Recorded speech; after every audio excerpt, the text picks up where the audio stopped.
All right, now we're going to look at the advanced feint. Okay, so when using the advanced feint, we're going to step through to the side of the threat's fighting center and slash towards the threat's forward hand or face. Immediately, we're going to spin off and move the center line to the threat's flank and finish in a fighting stance. Again, we're not actually trying to make contact during the feint. We're just looking for a response.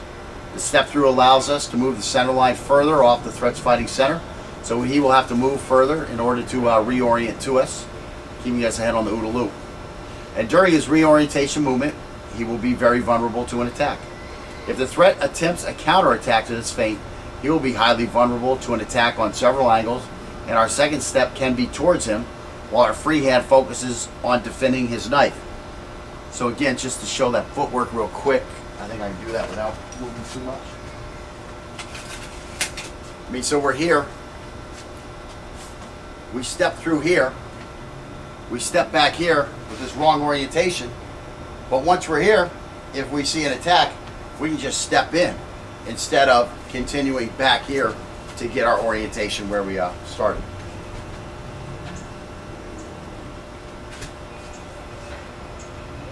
All right, so again, let's go ahead and let's do some drills on that. All right, so again, we're gonna work on that advanced feint. Just gonna start off slow so you can see what we're doing, and so that Scott can practice it. He hasn't done this before, and then we'll ramp it up as we get going. I'm sure you look beautiful. Yeah, you're right on. Okay, so again, we're just going to step out here as the hand and then the knife cuts, and then we're going to finish back here. You guys have a little hard time doing it while talking. And again, so the feint's going to come out here, this is going to come out here, and then we're going to roll off back to our original stance.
The secret here is bringing this knee up.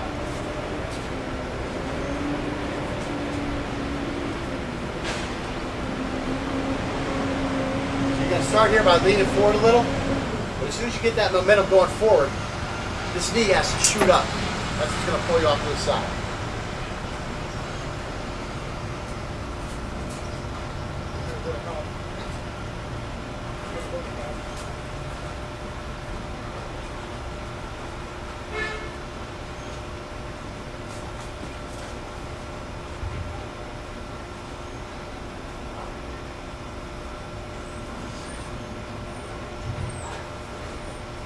Time you should be able to get both of these off before this foot hits down, because it's a longer step than a step and drag.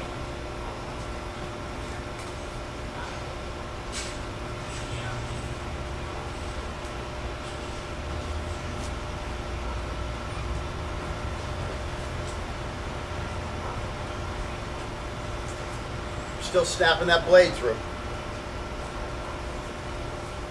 All right. All right, now we're going to do that, but instead of going so far to the side, we're going to try to go more towards the rear of the thread.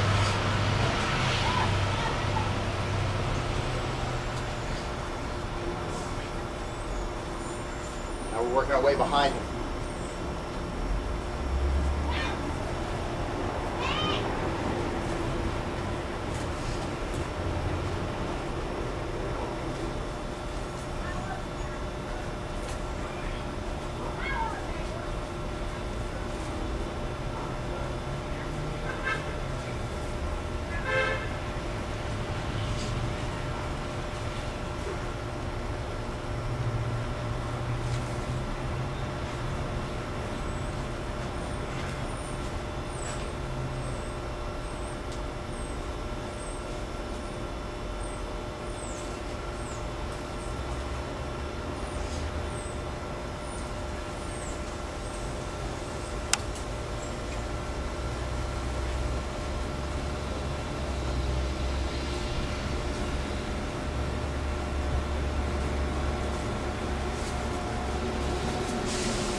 All right, so now we're going to do some box drills with this. And again, every other step, your footwork is going to be all messed up because you'll be in the other lead.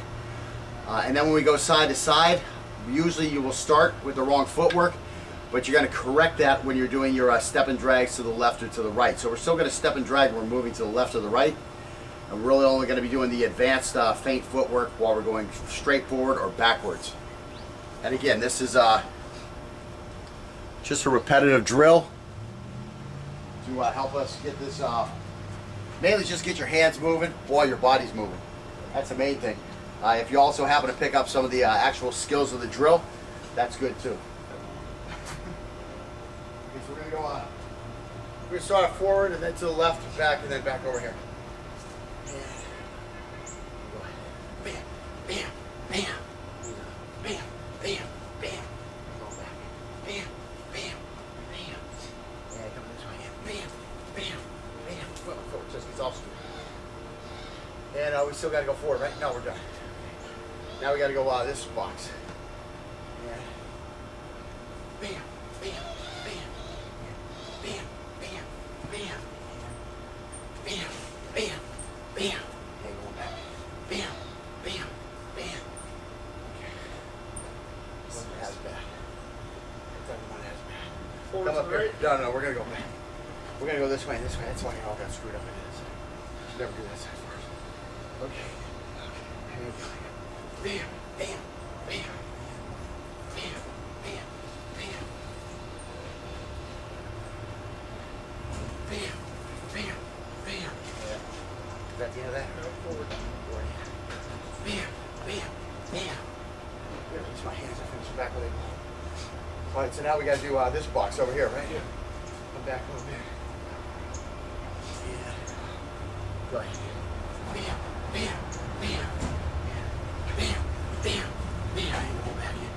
Bam, bam, bam, bam, bam, bam, bam. Now we're going to start right and then go forward, right? Bam, bam, bam, bam, bam, bam, bam, bam, bam, bam, bam, bam, bam. Now we got to do this back box. Let's go backwards. Always go backwards or forwards first, then to the side. Ready? Yes, sir. Bam, bam, bam, bam, bam, bam, bam, bam, bam, bam, bam, bam, bam, bam, bam, bam. To the right, and then up. That was the last one. Oh, to the right and up? Yeah, to the right. Okay. We went backwards first, right? So we gotta move up a little bit or we're gonna run like that. I guess we're gonna go right and then back. Yeah, go ahead. Bam, bam, bam, bam, bam, bam, bam, bam, bam, bam, bam, bam, bam, bam, bam. Okay, what's happening? So in editing, I don't know what I'm going to show. I'm probably not going to show the whole box drill twice. But that was our second time going through with it. First time I just didn't feel comfortable. I don't know if Scott felt comfortable or not. His first time doing it, so he might not know exactly what he's supposed to feel comfortable with. But I didn't feel comfortable. Was uncomfortable with where my hand was ending sometimes after the feint. And I wasn't always doing a nice step and drag when I was moving. It was to my right.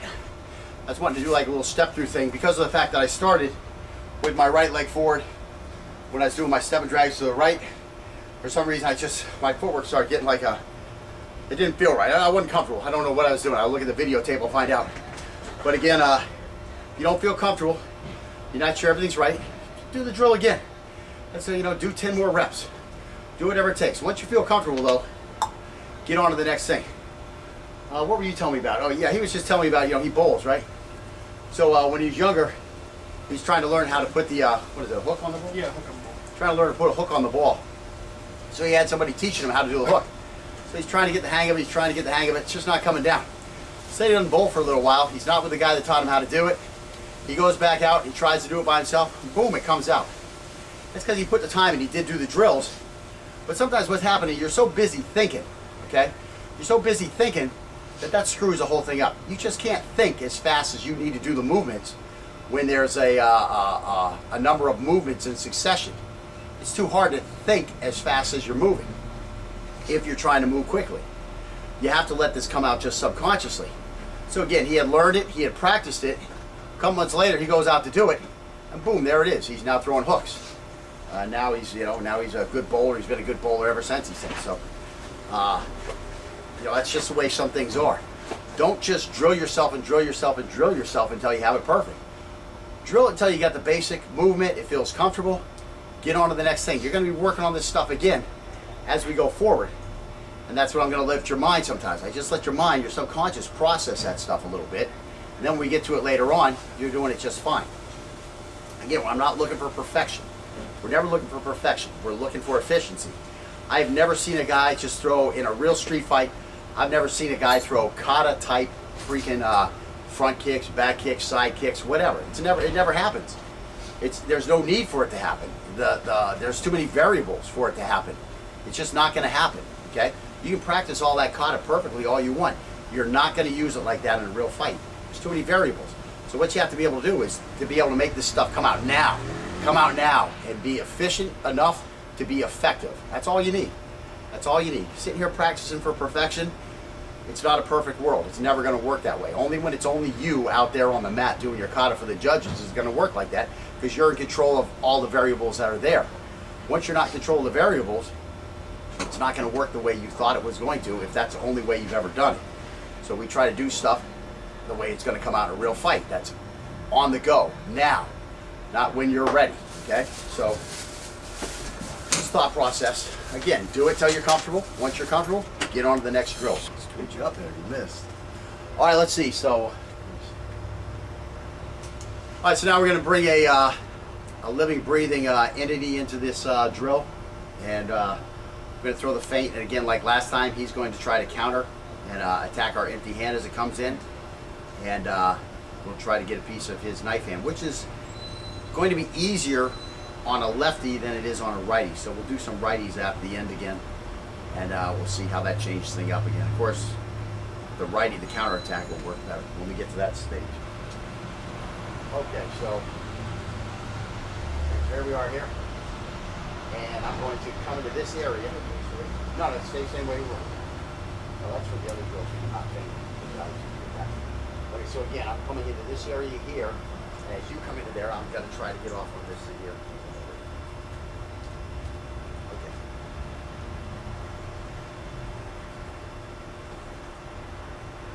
Now, first thing you'll see is you're working at this outer angle here. So definitely it's not a 1. It's got to be an angle 2 all of a sudden.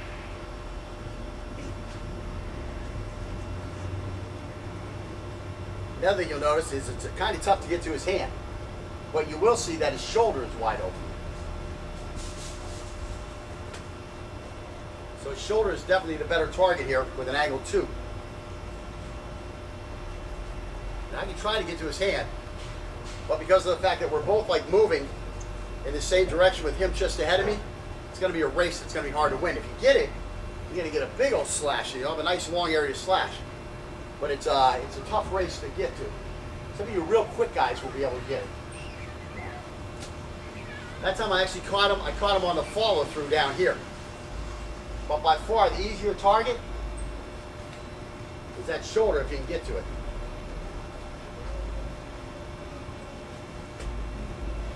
And there I'm getting to it again. Again, we're not demanding that we get to it. It's not what we're really trying to do. He's going to have, I mean, when this knife now comes by his head, he's going to have another response. And it's going to be something like this. He's all of a sudden going to realize that he's exposed. That's where our counterattack's going to come in real nice. It's going to be easy to pin that knife here and then work the gut here, then work your way around to the back.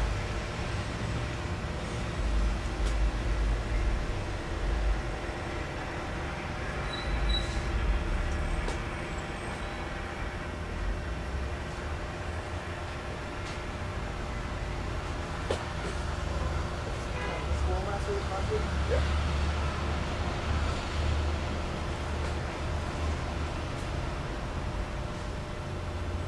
It's like everything's out here, everything disappears.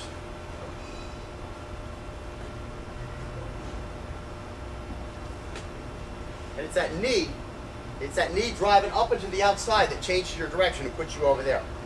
Or makes it a whole lot easier.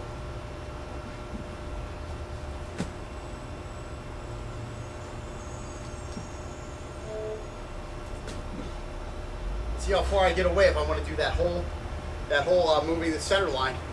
When you're way over here, what's going to happen? He's going to turn towards me. He's turned towards me. Damn, I can do that again.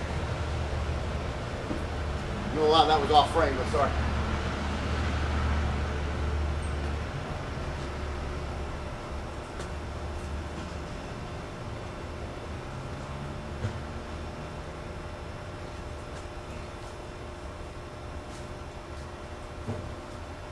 Okay, now you see it from the other side.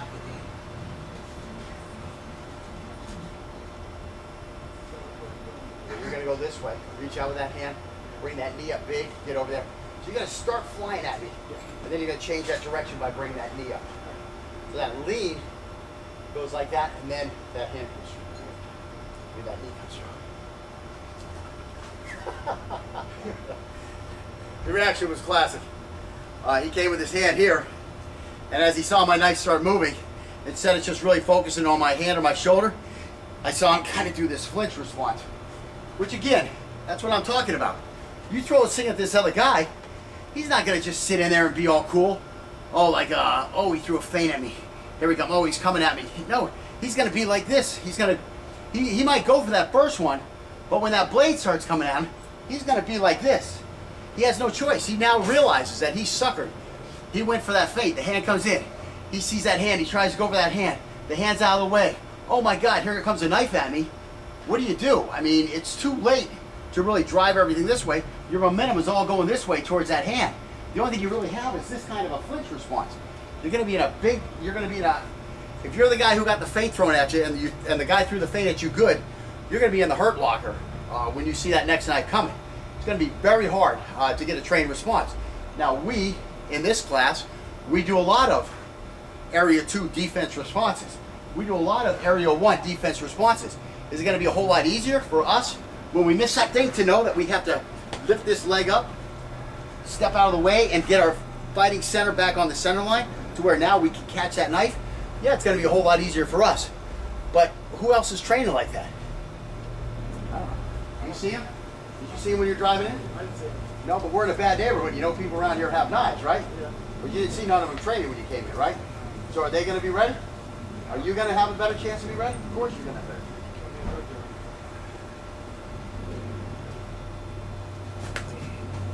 There you got the back of the tricep.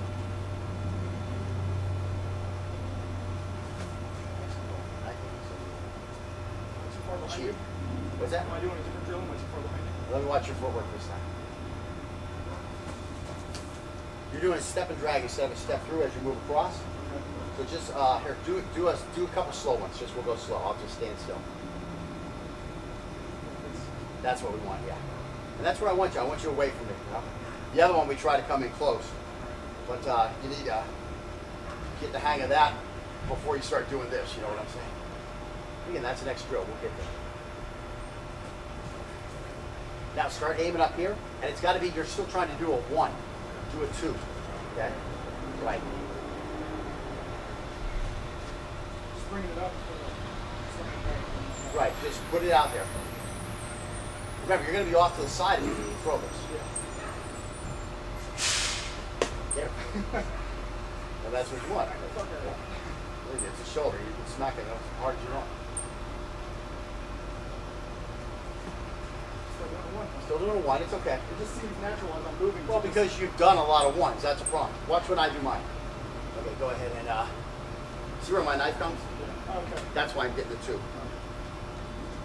Because I know I'm going this way, and I know only a 2 is going to work for me. So so what I'm doing is I'm coming here, and this thing is just, instead of my bicycle being here, my bicycle is kind of crazy. It's got one gyro going one way and one gyro going the other way. This one still has to go this way, and then this gyro goes this way. So this one stays up and down, this one goes crooked. This is a little crooked, your front gyro, your empty hand gyro. There you go. There you go. It's walking and chewing bubblegum, folks.